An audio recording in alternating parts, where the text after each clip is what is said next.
মাতৃ, তাই না? ও বাবা, ভজনের ঘরে গেলে নারী ভজন না করলে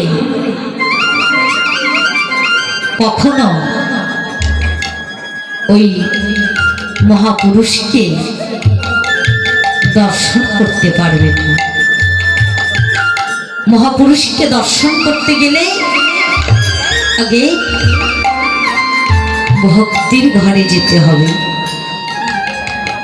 আর ওই ভক্তির যখন উদয় হবে, আত্মস্মৃতি জ্ঞান থাকবে না।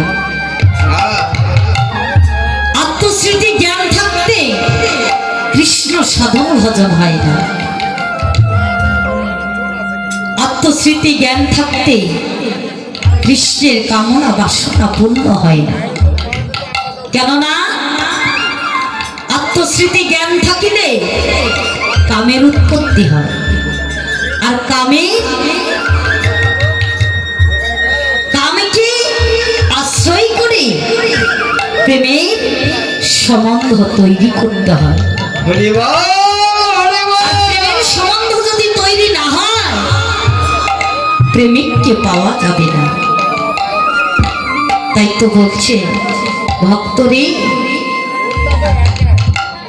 সেই গুরুর চরণ আশ্রয় করো যে গুরুর চরণে আশ্রয় করলে আমার বাঁচা মরার সন্ধান জানে।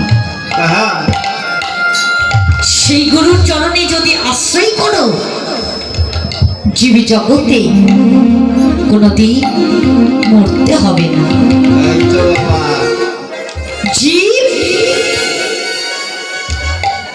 অমর, কেননা তারাই অমর যারা চৈতন্য গুরুর চরণে আশ্রয় করে চৈতন্য জ্ঞানকে লাভ করেছে। এছাড়া সহজ জ্ঞানে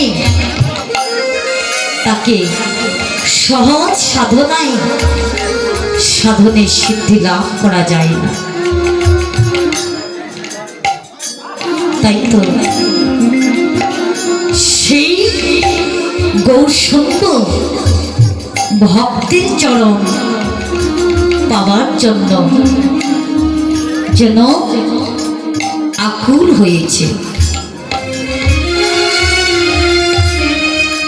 নিঃশব্দ মণ্ডল অঙ্গহি পৈরন গতি অতি নলিতা সুধী, যেন ভজনের গতিটি স্থির গতিতে ভজন সাধন না করলে হয় না। ভজনের ঘরে সময় থাকতে ওই জন্য যেতে হয়। অসময়ে যাবে ভজন সাধন হবে না। কেননা শিশুকালে কৃষ্ণ ভজে কৃষ্ণ পাইবার আসে, যৌবনকালে কৃষ্ণকে ভজনা করে কৃষ্ণ আসে কিনা আসে, বৃদ্ধকালে কৃষ্ণকে ভজনা করে জন্মজাত আর আসে।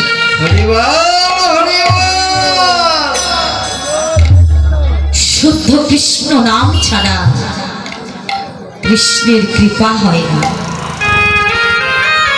আর কৃষ্ণের কৃপা পেতে হলে সময় থাকতে সেই জায়গাতে আশ্রয় করতে হয়। অসময়ে গিয়ে যদি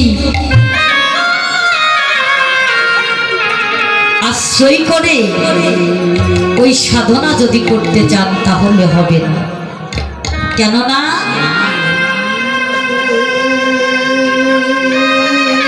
ফুলে যখন মধু থাকে তখন ভ্রমর গুনগুন করে, ফুলের মধু শুকাইয়ে গেলে ভ্রমরা ওই ফুলকে তাকিয়েও দেখে না। ঠিক তদনুরূপ এই ভক্তের অন্তরে যতক্ষণ রস থাকিবে তখন